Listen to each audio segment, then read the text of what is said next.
And moving to the Middle East, Israel has made a complete U-turn on its plans for the city of Rafah, days after Israel's foreign minister said that his country would not invade Rafah if a hostage deal was secured with Hamas. Prime Minister Benjamin Netanyahu has now pledged to invade Rafah regardless of a deal. The Israeli Prime Minister says the operation in Rafah is necessary for the elimination of Hamas.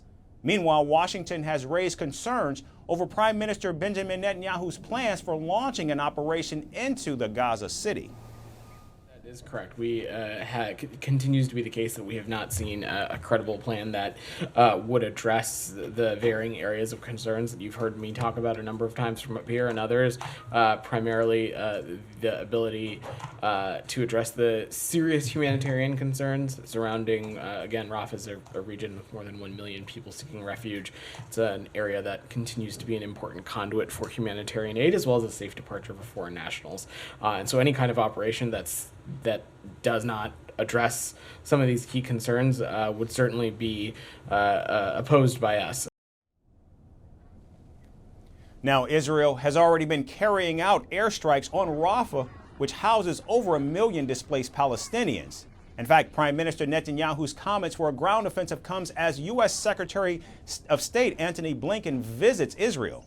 Secretary Blinken has assured Israel of American support in rescuing the hostages being held by Hamas.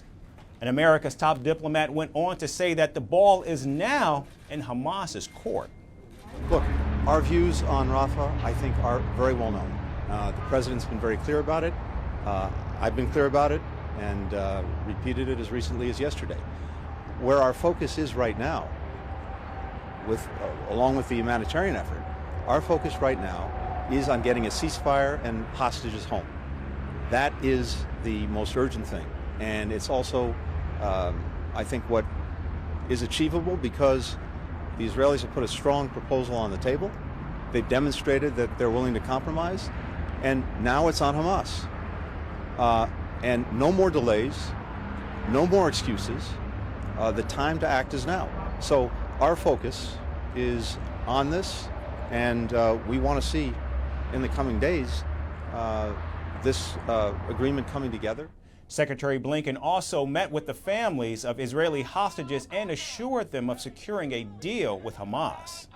Bringing your loved ones home is at the heart of everything we're trying to do. And we will not rest until everyone, man, woman, soldier, civilian, young, old, is back home. There is a very strong proposal on the table right now. Hamas needs to say yes and needs to get this done. That is our determination, and we will not rest, we will not stop until you're reunited with your loved ones. So please keep strong, keep the faith. We will be with you every single day until we get this done. Now, Israel's latest ceasefire offer includes the release of 40 hostages in return for a 40-day truce in Gaza. And Hamas has already said that they have no major problems with the offer, but the Palestinian group is yet to provide a definitive response. Will a truce between Israel and Hamas finally see the light of day, or will Prime Minister Netanyahu's calls for invading Rafah derail the deal? From impeachments to inaugurations, if it's a political story, we are on the scene. The race for the White House is heating up. We're beating Biden. How dare he say that? If it's breaking news, we're live with the latest coverage.